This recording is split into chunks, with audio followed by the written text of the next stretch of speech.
Soldiers of the Press.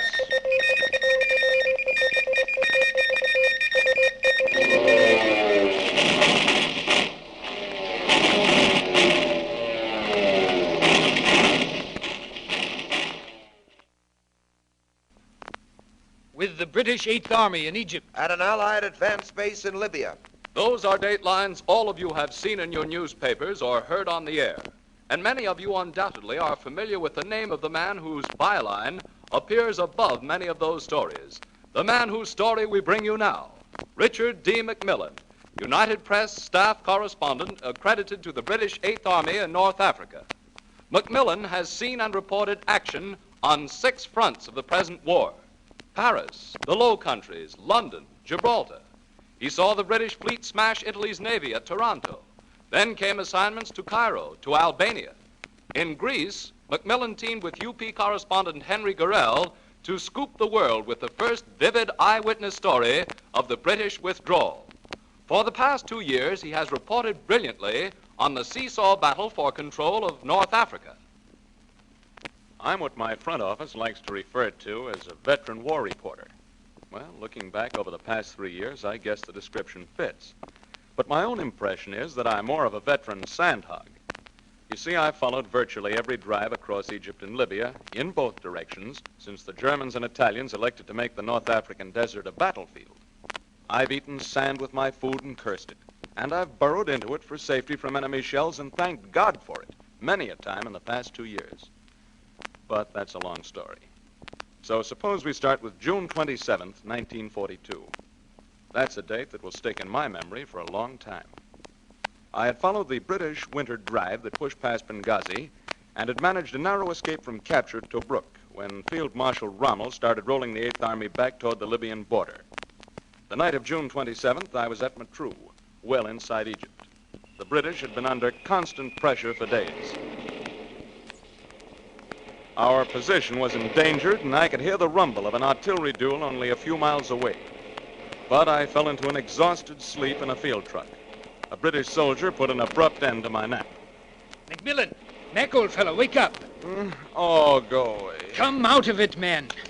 Wake up and listen. Hey, what's the idea? See here, Mac, I'm sorry I had to clip you a bit to get you awake, but we've got to be on the move. We're abandoning Matruh. Abandoning Matruh? I'm afraid that's how it's got to be if we're to avoid another Tobruk. Jerry's all but have us bottled up as it is. Our mechanized forces are fighting their way through the enemy columns to join the main army. There isn't much time. Okay, what are we waiting for? Let's get going. Right you are. Just let me get under the wheel of this lorry. We'll pick up a couple of other newspaper laddies and we'll be on the way. That's it. We sped off under cover of darkness, joining other men and equipment that had been moving out as I slept. Soon we began meeting tanks. Tanks going faster than I believed a tank could move, racing along the road westward from Alexandria to join the battle. The air was choked with dust. We came upon a tank stopped beside the road for repairs. We drew up to have a chat with a young British tank officer. He said, The evacuation of Matruh is a bad blow. It puts the entrance to the corridor leading along the coastal highway toward Alexandria into the hands of Rommel. Mark my words, we'll get him yet. Through the bitter days that followed, that statement kept ringing in my ears. We will get him yet. It was typical of the spirit I found everywhere expressed by Britain's hard-pressed troops. Still, we continued falling back.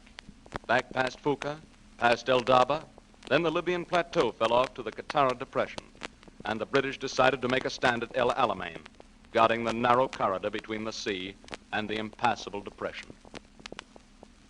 On June 30th, Rommel's Africa Corps struck.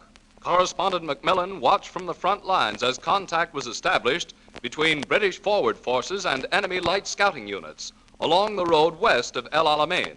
The big battle for Alexandria and the Nile was underway. That night, McMillan wrote, Field Marshal Erwin Rommel, commander of the Axis forces, knows that victory is in his grasp, if he can hold it. He is aware that if he delays, he may lose it. He also must be fully aware that if he is over hasty, he may run into disaster. He has struck. Are the British ready for him? All I can say is that on the front line, the British think so. The Imperial forces are convinced that they are going to fight this time to a finish. Those were prophetic words, for the British did hold at El Alamein. They held, and correspondent McMillan spent the succeeding weeks at the front, sharing the lot of the defending British forces, dodging shells and bombs, and fighting the desert's constant scourge of flies and ants. He ate his share of sand, and in the process, he became aware of a growing spirit of determination and self-assurance among the British forces. Through July and August, the British adopted the slogan, "Hit the enemy and hit him hard wherever you find him." The expression, brassing the enemy up, the British equivalent of giving him the business, was on everybody's lips.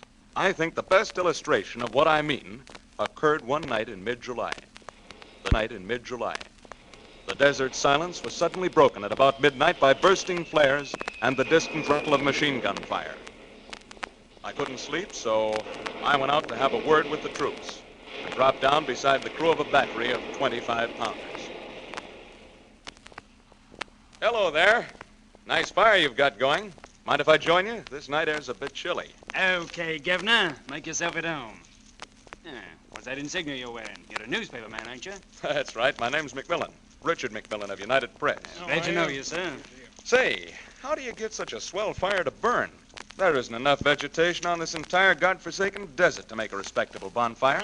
We're burning the bloomin' sand. The trick is to take an empty petrol tin and fill her up with sand. Then you pour petrol over it, and you got as fine a stove as ever was made in Birmingham. Hey, that's a good idea. And it does a right good job frying sausages, too. Here, try one. Well, this bite is done. Now, careful your fingers now. Say, this is good. You know how to cook these things just right. Well, I ought to. It's my business.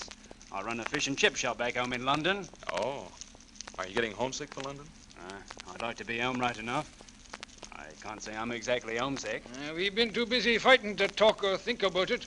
We're just getting on with the war. Getting on with the war. They were doing that all right. The men of that battery went into action and sent their first shells of the new day screaming through the dawn as we sat there roasting sausages. To a man, those seasoned troops refused to think of anything but getting on with the war. Through August and September, they parried every thrust of Rommel's forces, and one could sense a growing pressure behind our lines. Masses of supplies of men. And overhead, we were becoming increasingly aware of a mounting Allied superiority in the air. American bomber and fighter forces appeared. Then, on the night of October 25th, I was summoned, together with other correspondents, to the headquarters tent of Lieutenant General Bernard L. Montgomery. General Montgomery sat under the marquee of his tent, carefully balancing a fly whisk on his index finger. Then, in a manner as calm as if he were lecturing an army class, he said, "During moonlight tonight, terrific battles will be fought. Terrific. When day breaks tomorrow, we shall see a hot stand. But there is no doubt of the issue. Since the beginning of the war, we and our allies have been plugging holes. Now, it looks as if, with the Americans on our side, we have passed from the defensive to the offensive.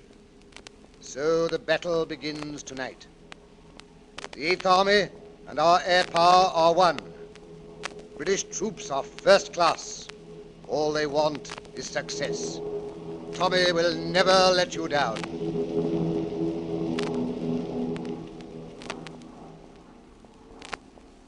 The offensive begins with the speed of lightning. I scurry from Montgomery's headquarters to join a regiment of Highlanders. The eerie skirl of bagpipes sounds in the chill night, the bright moonlight of the desert.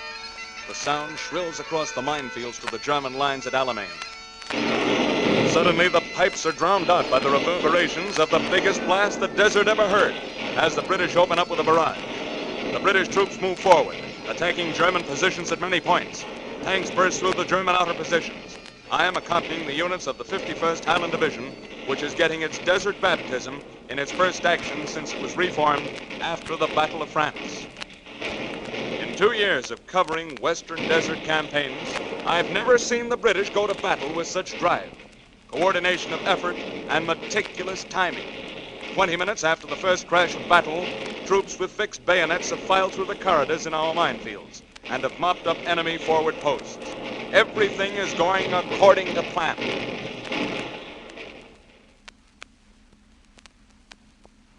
3 nights later, McMillan was witnessing the action from an advanced post in the northern corner of the area where British forces had broken through fixed Nazi defenses. He wrote, "It looks like a dark hour for Hitler in Africa tonight. I've been watching the battle from an observation post inside a damaged Crusader tank. The post is on what is known as Hill 27. Germans lie dead only a few feet away atop the knoll, and the battlefield all around is strewn with wreckage. German machine gunners and riflemen are sniping at us from dug-in positions only a few hundred yards away. About a mile and a half to the south, a tank battle is being fought in a tornado of sound, volcanoes of smoke, and whirlwinds of dust. It is clear that the entire 8th Army has the real offensive spirit. It must be clear now, even to the Germans, that this is a bold and vigorous attack, backed by a tremendous weight of arms. But it is still too early to hang out the bunting until Rommel is answered and we know beyond a doubt whether we are able to hold and break his best efforts to retaliate." Well, the answer to that question was not long coming. After more than a week with advance units, I had dropped back to British headquarters to comply with a request from New York for a step-by-step analysis of the action. A courier strode into the press tent and told us that General Montgomery had scheduled a press conference within the hour. I dropped what I was doing and went to the tent which served as his desert headquarters. The weary, desert-begrimed press corps was assembled in the blazing sun.